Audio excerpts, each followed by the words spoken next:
With Babs International Vocal Coach, you'll find your voice. We'll guide you through the highs and teach you how to rejoice. No more holding back, it's time to let it all out. Break through the barriers, there's no room for doubt. Welcome, everybody. This is Babs Alexander, your international vocal coach, bringing to you another hot topic. A wonderful, wonderful actress today. Our guest today on Chats with Babs boasts over 35 years of remarkable experience in the world of acting. Kathleen McCall-Thompson, a seasoned professional, has graced Broadway, off-Broadway, national tours, and regional theaters across the nation. Trained at the London Academy of Music and Dramatic Art, Kathleen's acting journey includes collaborations with luminaries like Jane Powell, Aaron Sorkin.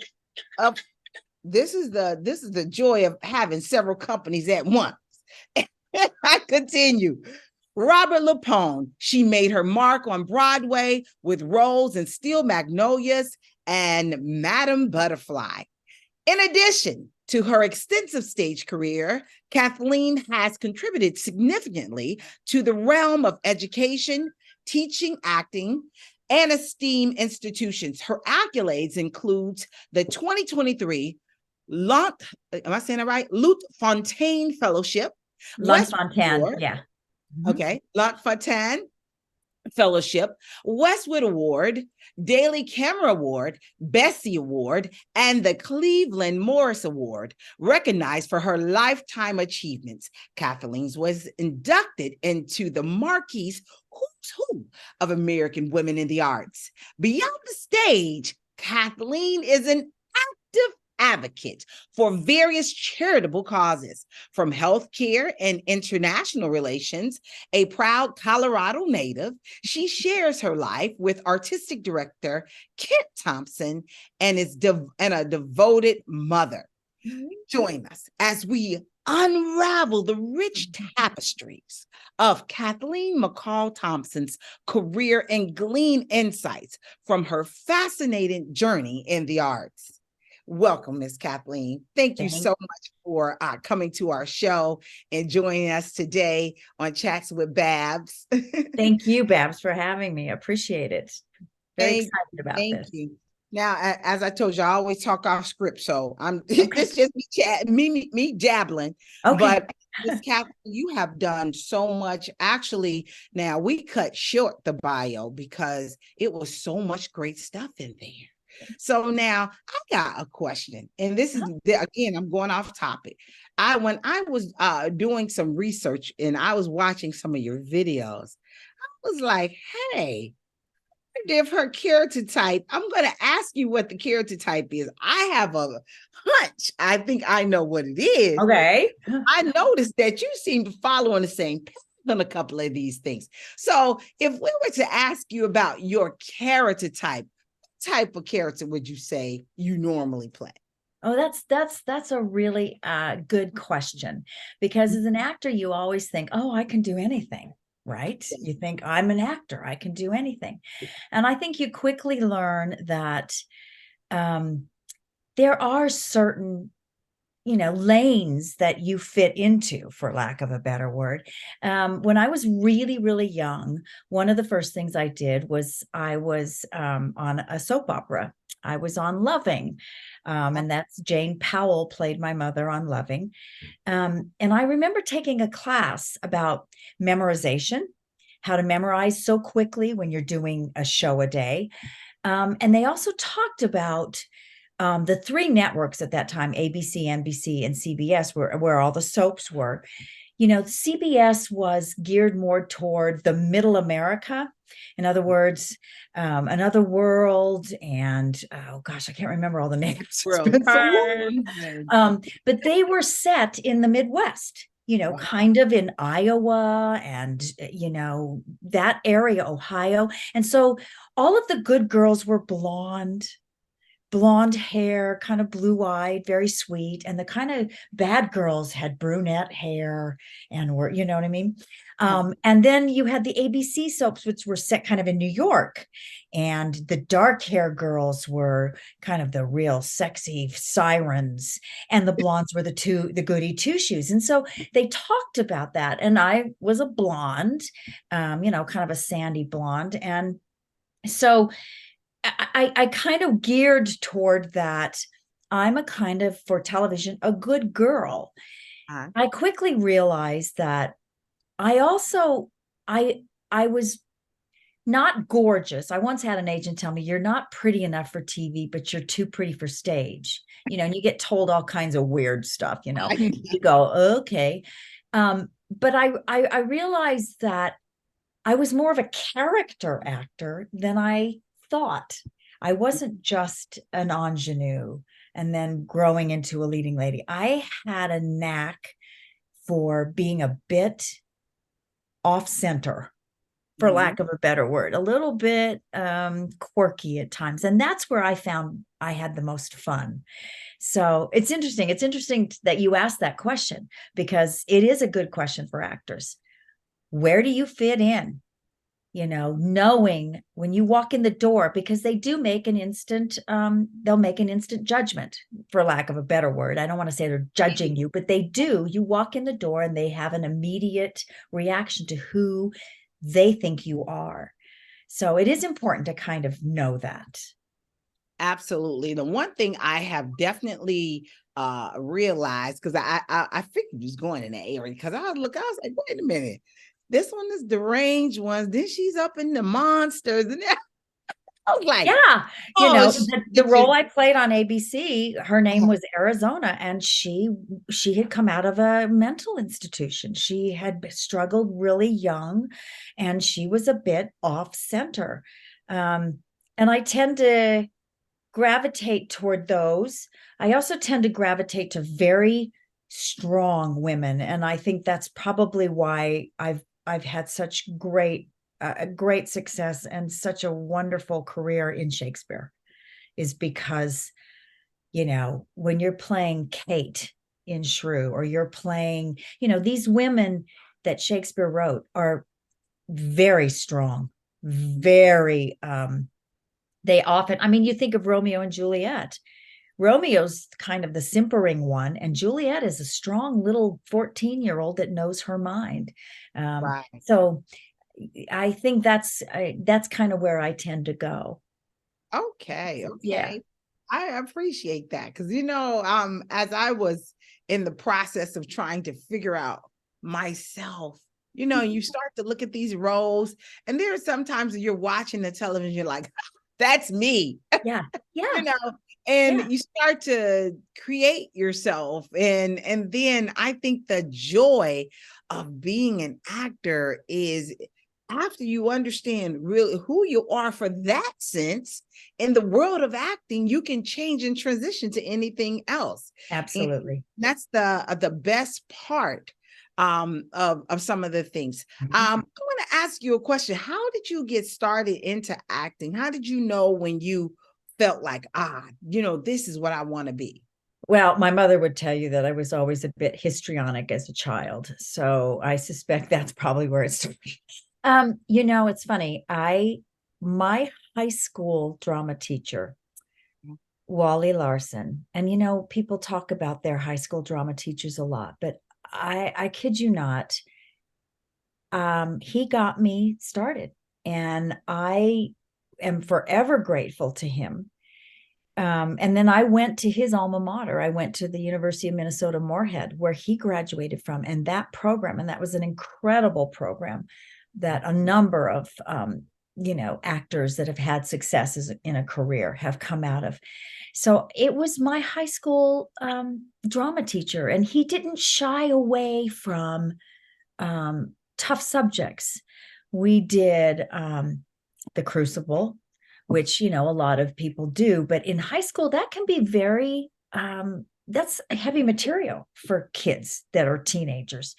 And So I have to say that's where it started. And then I knew when I went to school, when I went to college, and my parents were like, your mom.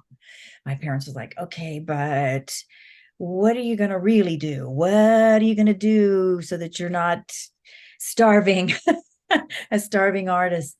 And I just kept at it and just kept at it. And, I think I've had a career because of, I hope I have some talent. I think I do, but also just grit and determination and picking myself up, because you get told no, as you know, a lot, you know. So You I know, have to say it was my high school. I kind of meandered from that, but my high school drama teacher, Wally Larson, and he's forever in my heart. mhm. Yeah. Okay, so from high school, you sort of got in there and you started playing around with some things. And the best thing, that's why I say the foundation of a child is so important, especially when they and I have a tendency of leaning toward children, even though I believe the main group of actors come in between that 16 to 27 stage, I Yeah. say. But I lean toward kids because they're always like, I don't know. And I always say to them, you got to get out there and open your mouth. Just open your mouth so you can get away from the fear. If you can get away from the fear, then when it's time for you to do all these auditions, it's so much easier for you to navigate to these things, and you'll feel a lot better and you'll feel comfortable, and you can actually perform and stop worrying about the fear. Yeah. So, Yeah. you know, It is a confidence thing, and it's preparation, being mhm, prepared, and you right, get prepared and you get over that by doing it, and giving kids the opportunity to just do it. I mean, I did school plays since I was little, yeah, and just doing it and doing it and doing it. absolutely. It gives you walk into a room and you have a sense of confidence. I mean, the first few auditions that I went on in New York were nerve-wracking, Right. because but then you just do it. And then as you said, you get to know people. Um, and then you start to feel a comfort level that helps you just forget. When you start auditioning, it helps you forget where you're at, and you can truly go into what the story is, what you're trying to do, you know. Absolutely. Because I Absolutely. think the other thing that people forget too is that auditioning, that's your time to play and to perform, you know. And I think that's one of the big struggles I think actors, and particularly young actors, I have a hard time, they get caught up in, is that I have to get this job, as opposed to, I want to go in and present to you my vision of this. And when you can get to that point, then you're not worried about getting a job so much as worried about, this is who I am. And then you can walk out the door and go, you know what? And I don't always walk out the door and go, that was good, I gave it my best shot. I sometimes go, oh, wow, I really blew that. And you're going to have times like that.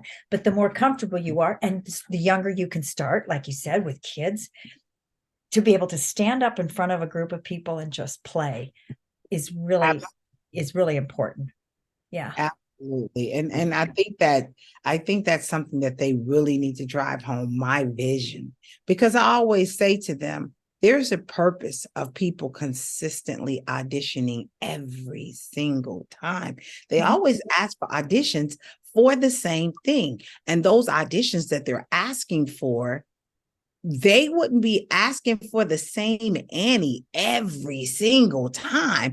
There is a purpose why they're looking for a different Annie. They want you to be something maybe in that same typecasting, which is what I was talking then about, but it's still, there's something that needs to be about your type that no one else has. Right. And that's what I'm trying to always say to them. Your authenticity is what makes you a great artist. That's the best word you can use, is your authenticity.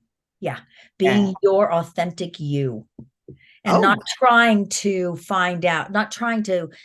figure out what they want, but just simply being your authentic self in a room. Yeah, that's exactly right on, Babs. That's exactly Okay, so let me ask you another question. Mhm. Now, you've been performing a long time. What is your most memorable um show or role that you just enjoy playing all the time? When you see it, you're like, oh yeah, that's me. Let's do it. I'm Yeah, ready. I've been really lucky. I've had a lot of moments like that. I will tell you that it was not so much, I mean, the role was amazing, but it wasn't so much the role as it was the experience. Um, when I was at the Alabama Shakespeare Festival, the Alabama Shakespeare Festival and the department, the National Endowment for the Arts and the Department of Defense, which is such an odd kind of grouping, right? The National Endowment for the Arts and the Department of Defense decided to do, they did a Shakespeare in American series. Really? And our production of the Scottish play, Macbeth, we took on the road and we went to 14 to 16, I can't remember exactly how many, military bases. And it was right at the start of the Iraq War, the first George W. Bush. And I was playing Lady Macbeth. It was a wonderful production, incredible production. And we went to these military bases, and I thought, this is so odd, taking the Scottish play. And then I quickly realized it actually is not. It makes perfect sense because it's about a general, Macbeth, who kills a king to obtain power. And we were at military bases as they were going into the Iraq War. And we were performing for military families. Right. And I can't tell you how many, mothers and wives and children would come up to me after a show and say, it just broke their heart because their father was at war. And what does this mean? And when we were at Leavenworth, the military pastor on base came to me afterwards and said, because they talk about, in Macbeth, they talk about the mental strain and what happens to people. Lady M and Macbeth go mad essentially after they've committed these murders, these heinous crimes, and what that does to you psychologically. And he said, I can't tell you how many people, this was kind of the precursor to PTSD and stuff, but he talked about his soldiers coming back from war and the mental stress that they were under. And I felt like we were telling their story. So I was in front of an audience that was captivated because it was really, truly their story. These kids and the wives and the military, personnel. And it was an experience. I think we were out for maybe 12 to 14 weeks. And we were in, we went from Florida clear down to New Mexico. We went to all these military bases. And it was one of the most incredible experiences of my life because it made me realize and it made me feel like the art that I was doing was having an impact in a really powerful way for people that normally wouldn't go to the theater or normally wouldn't think about going to see Shakespeare. So that experience for me is one of the most valuable experiences I've ever had in my professional career. It was just every night it was an emotional roller coaster. And I felt each time I did it, I felt like I owed them something. I had to be on my best. I had to be on my best game. I had to be so engaged in order to give them what they deserved. Does that make sense? Yes. That experience was amazing. Then there's been other roles that have been just a delight to do. I've played Kate in Taming of the Shrew, and Taming of the Shrew right now has a tough history because, people think about, the idea of taming a woman. Um, and, but both times that I've done it, there's been a take about, who's taming who, Kate or Petruchio. So, that's a treat for me. I love playing a strong-willed, feisty woman that gets, can hold her own. Right. But yeah, That's so those are a couple. That's all still in the first typing. Yeah, exactly. So that's amazing. That's amazing. Okay, so let's talk about some acting techniques. Have you taken any classes that you felt like, I might want to try this technique or one or the other, or are you, do you just go on your own? Can you tell me a little bit about that? I talked about this early on when I was taking a class for when I was on the daytime drama.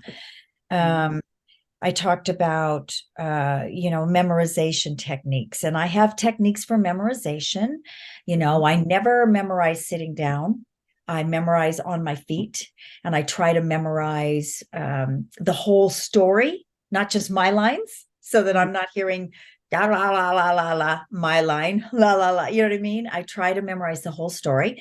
When I was a Lunfontaine Fellowship, I worked with, our mentor was Alan Alda.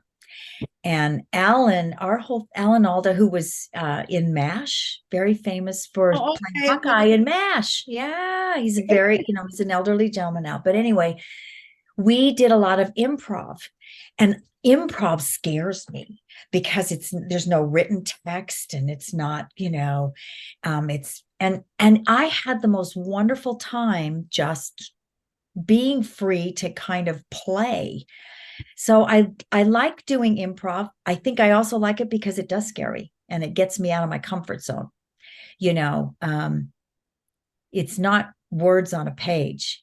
You got to kind of be in the moment with the person that you're improvising with. And I think there's real value in that, so that you can then hopefully take those kind of skills or things that you learn and bring them into a rehearsal room when you do have a script in front of you, but still be able to engage and play. Yeah, I think those improv skills are like golden. Yeah.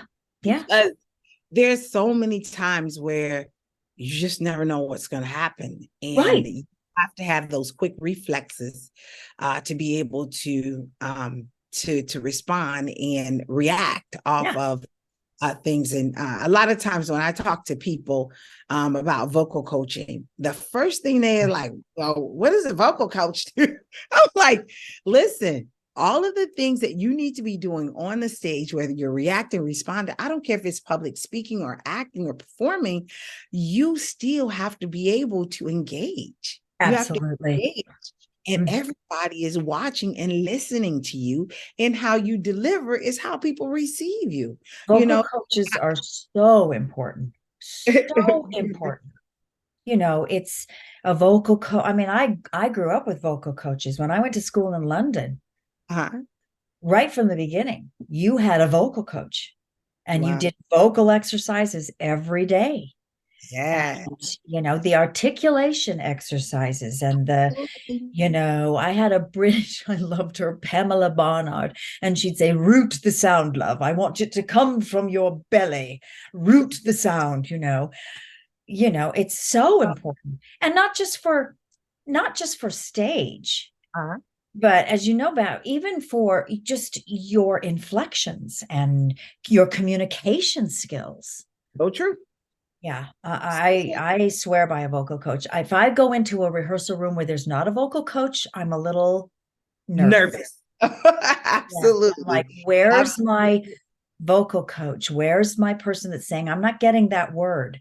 I think you need to put more air under this word. I think, yeah, it's true. It's very true. So true.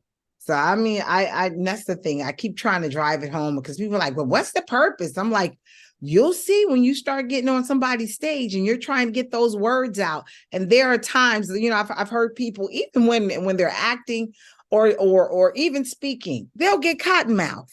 Yes. And they Yes. need to know what to do when that happens.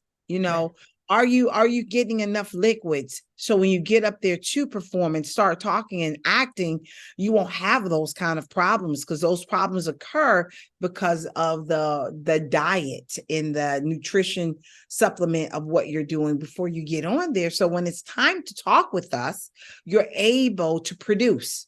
Right. All right.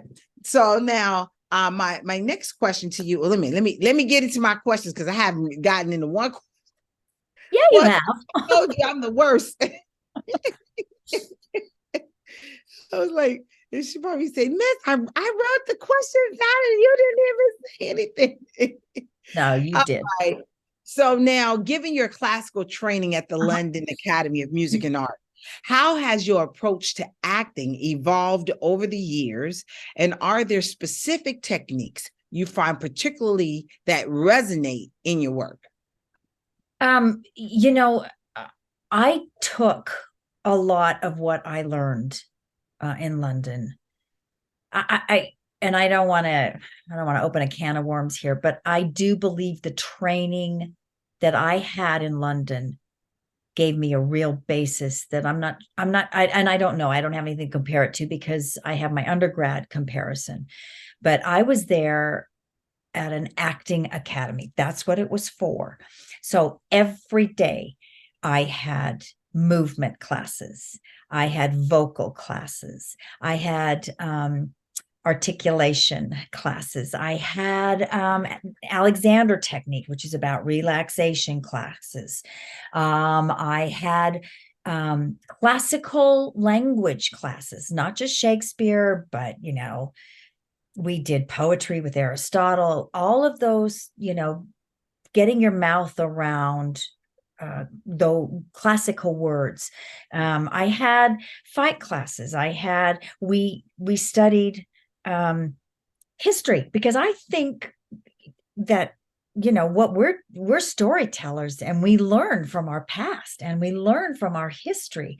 And a lot of plays, I talked about the Crucible in high school before. The Crucible was written in response, it came out of it came about during, World War II and what was happening in Europe. It was a way to kind of examine how history was repeating itself, the pointing of fingers. So I had history classes, and I take all of that. So when I start a new play, for example, I've done a play that Robert Schenken wrote called All the Way, about the Lyndon Baines Johnson LBJ. And it was on Broadway. And I wasn't on Broadway with it. I did it at the Denver Center, but I played Lady Bird Johnson. So I scoured as many books as I could. I watched documentaries of her.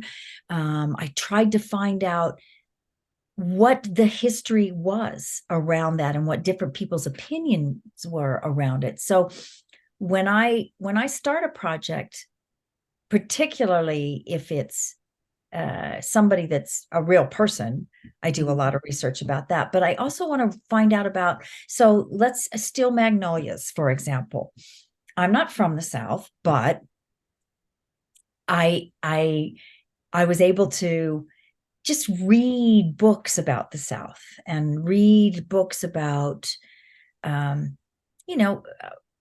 what it was like for women when Bobby wrote that, Bobby Harling, which was in the, 80s. Right. And how it's different today than it was then. So that doesn't answer anything. That doesn't answer your question about technique, but it does answer about how I try to approach every role with a clear understanding of the history involved. Mm-hmm. And then, sometimes the history's deviated in the script, but knowing where it comes from helps me make sense of it. Right. Technique wise, I'm really bad at that. People ask me that a lot. I guess my technique is just to try and be as honest and in the moment as possible. I don't like to do vocal manipulations, but I do like to try and just be present and as in the moment as possible, if that makes sense. Okay. Now, when you're doing a heightened language like Shakespeare, the most, not that it's important that you get the words right. However, I find doing Shakespeare much easier because of the rhythm. It has a rhythm. And if you get out of that rhythm, it's an iambic pentameter. And if you get out of that rhythm, you know it. If you've missed a word, it jars you. So Shakespeare, because my background is classical music. So yeah. when you get into Shakespeare, it does have a rhythm of it. You're able to It's the iambic pentameter. Da-dun, yeah. da-dun, da-dun, da-dun, da-da. And if you miss a word, you miss that rhythm and it jars your body. That's what makes him so remarkable. It's easier for me to memorize him than it is for a contemporary, especially like a David Mamet. David Mamet to me is so difficult to memorize. And he's very specific about his pauses and his single words and his exclamation points and his periods. And it can be really hard to memorize. You got to know what he's trying to say with each thing. But I think I do emphasize with students and with myself that you've got to say the words as written. You have to, because your playwright has struggled long and hard to create those exact words. And you owe them, it's not even you owe them that, there's a reason for it. And you want to honor that. And it's going to help you, if that makes sense. Right. Yeah. Yes, it's important. That's why I'm like, okay, so let me ask you, how would you go about when you're performing, how do you go about remembering the whole script like that? Does it take you a day or two, or how are you going about, what's your process? Well, that's once I'm performing, that's what your rehearsals are for. You're 3 to 4 weeks. Sometimes if you're lucky, you get 5 weeks of rehearsal. And then it becomes kind of rote in your body. And there are times, I will admit, there are times on stage when I go, did I just say that? You know what I mean? It's become so in your system and in your body, you just go. And the older I get, I used to be able to memorize pretty good. The older I get, the harder it gets. I've got to spend a lot more time with it and I don't memorize words. I memorize ideas. And I want to make sure that my words are right, but I'm not memorizing words. I'm memorizing what I'm trying to say, what I'm trying to get from the other person, what impact I want. So I'm not memorizing, how are you today? I'm memorizing, what do I really want from them by asking that question? How are you today? Are you feeling better today than yesterday? How are you today? Are you angry at me today again from yesterday? So I'm trying to I memorize my intent, what I want, what I'm trying to get or say. So then it's not the words, but it's the idea, I guess is the best way to put it. That's interesting. And it's so in so many ways. And this is why I was telling you, I wrote a book, Beginner to Broadway, and I was talking in the book how important it is for us to take some classes to be able to learn these various styles. Yes, we go from what we know when we first start auditioning, but then there are times where you need to invest in your craft, because investing in your craft will make you nothing but a better artist. Absolutely. And I don't care if you've been in the business 5 years or you've been in the business 35 years or whatever.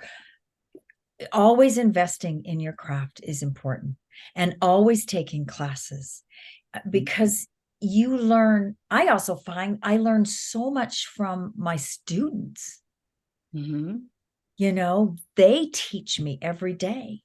I have a dear friend in Denver who's a casting director who has what she calls a boot camp. And all it is she has time. She's got her camera, she's got whatever. You can bring in whatever you want, whether you're a writer working on something, you want to hear it out loud, or you're an actor that has an audition coming up, you want to go in and work on it, or you just want to come into class and get some camera work time done. It's just great to just have a night a week, 2 hours a week, to be in the room with other people and get up in front of them, get in front of the camera, do whatever. And you're just, it's, she calls it her boot camp. And I think it's a fabulous idea. Amazing. That's amazing. And everybody has the same purpose, and that is working on their crafts to make it better. So that's awesome. That's awesome. Thank you so much for that, because it's so needed. And I believe that the more that we do and invest, the better it will become for all of us. Absolutely. Absolutely. Let me give you one or two more questions, and I'm going to get you off of here. I don't want to take your journey. Now, you've not only been a distinguished actress, but you're also an educator. And I've been hearing about your classes. So please tell us a little bit about the classes that you have. That way, others who are interested may want to take some time and invest in your classes. I haven't been teaching lately. I've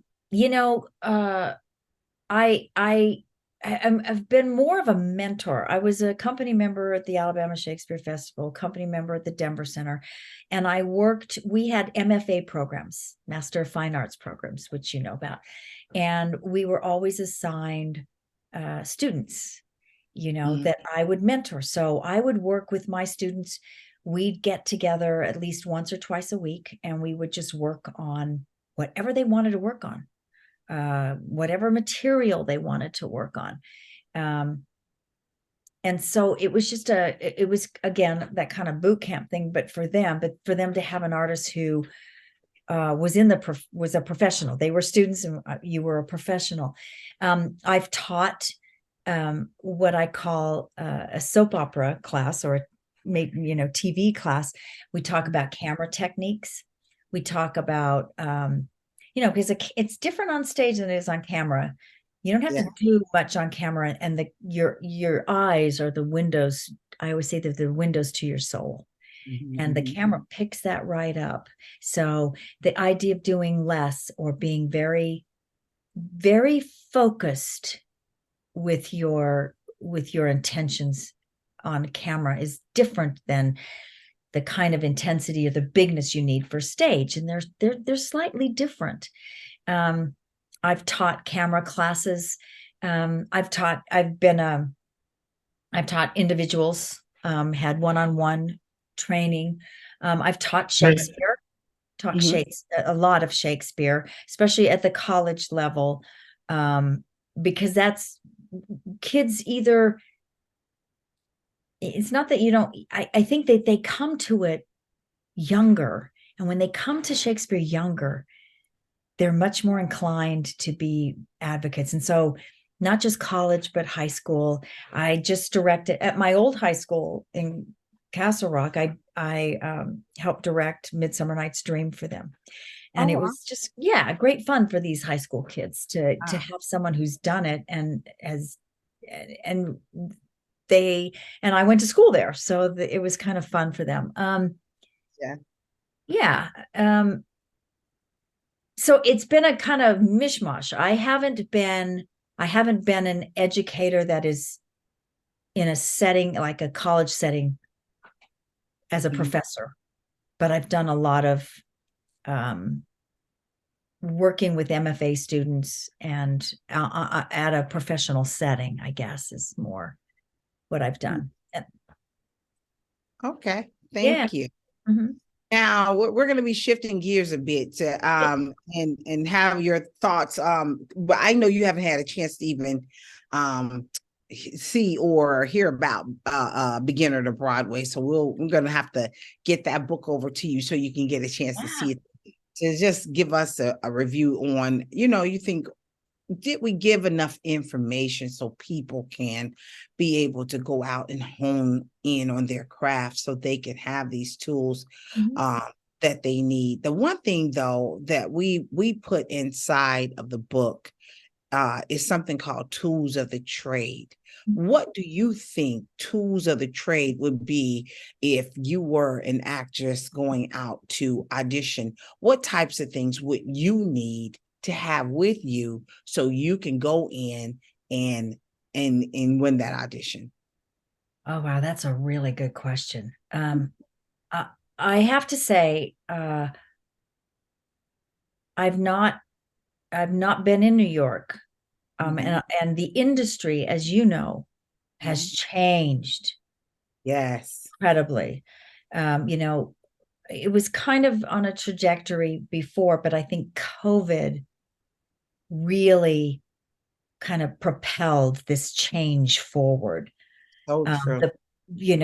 That, as well as our the social injustice and the way we look at our world now, which was so necessary. So tools of the trade, I think it's important. It's important to, when you go into an audition, first and foremost, you need to be prepared. And when I say prepared, you need to know your material inside out, forwards and backwards. You need to, and in order to do that, I would suggest that you actually work with someone before you go in. It doesn't have to be, you don't have to pay, you don't have to go to somebody, you can, but have a friend, work with a friend who's also an actor so that you can hear yourself out loud. You can do it out loud. You can have them say, I didn't get that idea, or, so that you can go in completely prepared with your material. Correct. They used to say, we don't want you memorized, because then that says you've made a performance. I don't think that's the case anymore. I think they want you to be so familiar with that material that you are pretty much off book. You carry your script with you, but be off book. But also then, while you're in there, you got to have your listening ears on and listen to what a director says to you, so that you can take that and implement what he's asking of you. So you have to really listen, and you have to be open enough to be able to do that. I think those two things, being prepared is one of the most important things you can do before you walk into a room.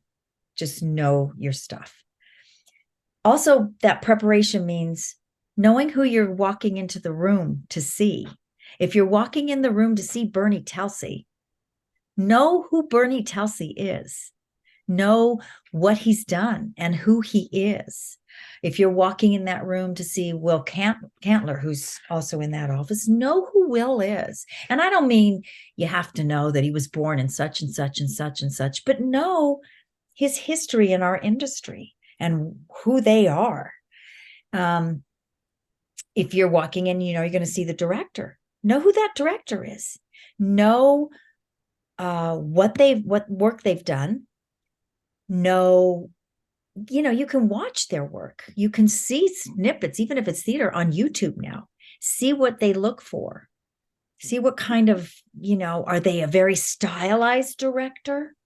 Do they make their actors stand in straight rows? And they, I've worked for directors who tell you every gesture to make. Is it that kind of director? You just know, the more information you have, the more prepared you are when you walk in the room, the better chance you're going to give yourself to win that job. And then the last thing is to just, as you had talked about earlier, be your authentic self. Yeah. You walk in and you do the best you can, and you may not be 6 foot, brunette, and that's just not what they're looking for. I'm kind of in between right now. I'm an older woman now in our profession, and I'm not. So I'm kind of in this. I'm a mom to. I just finished. I did a film where I was the mom to a 20-something-year-old, which makes sense. Mhm. If you get a teenager, I'm a little old for that now, and so all I can do is do my best. And then if they go, she looks too old or not quite right, that's what you have to live with and walk away from. You know. Right. Yeah, so it was something you said earlier, and I was like, see, that's exactly. Oh, I know. I put a story time in there because the one thing that I did not get at a time was I went in, did very well on the singing part of the audition, but then when it came in for the script, it was not equivalent. It was like one was much higher than the other, but I didn't realize that. So then when I went to the casting director, I sent an email and said, can you please tell me why I was not chosen for this role?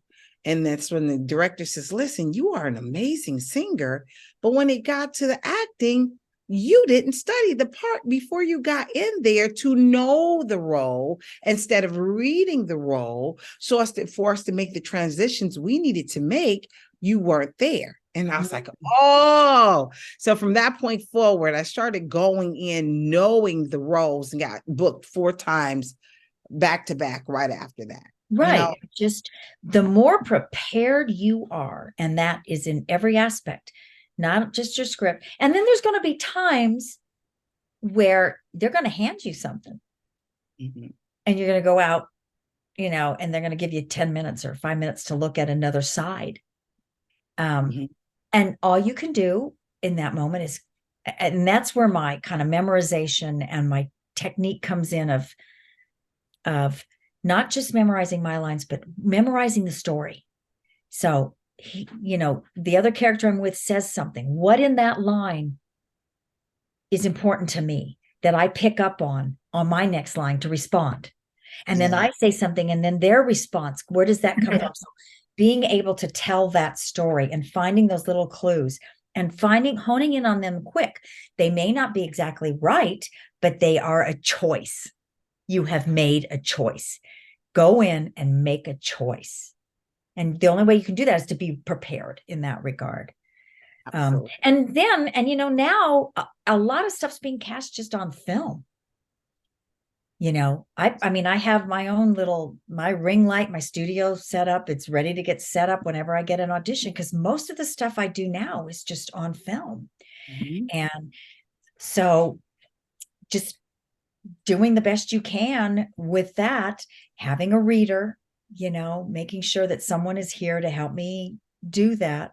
And then you have to have editing skills, which thank God for my husband, because I'm like, and he says, oh, yeah, and he puts it together, but it's a different world now. And this whole idea of, on one hand, it's great because you don't have to leave your house.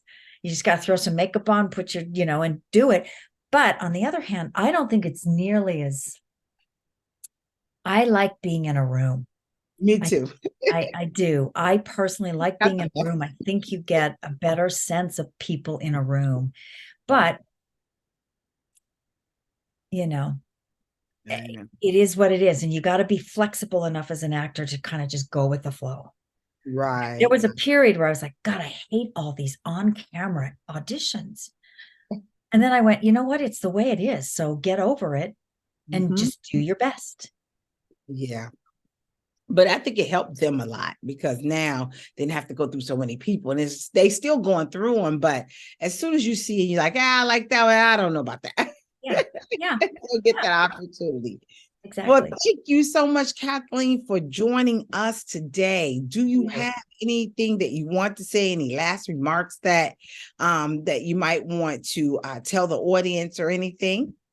I have spent my life as an artist. I've also spent my life doing a lot of other things. And what I mean by that is I try to engage in the world. I have sat on boards. I'm a huge advocate for mental health. I've raised funds for the Child and Adolescent Psychiatric Unit at Denver Health, which is the main 160-year-old hospital in downtown Denver. I've done AIDS outreach. I've done Meals on Wheels. I try to engage in the world. And I think that as a performer, as an actor, as an artist, you become a better artist and a better human being if you engage in the world. And I think that that's so important. You've got to have a life outside of your desire to be successful, to be a successful actor, painter, singer, dancer. You've got to have a life, and you've got to invest in that life. And I've been lucky enough to have an incredible husband that I can invest in. And I have a wonderful son who just got married in Jamaica, which was a great treat and fun to go to Jamaica.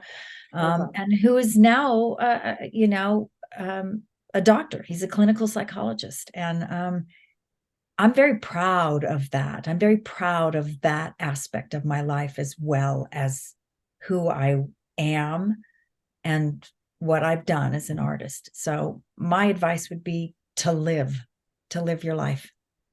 Absolutely. If you see any of my social media, you'll notice I'm everywhere. I just came back from Dubai. There you go.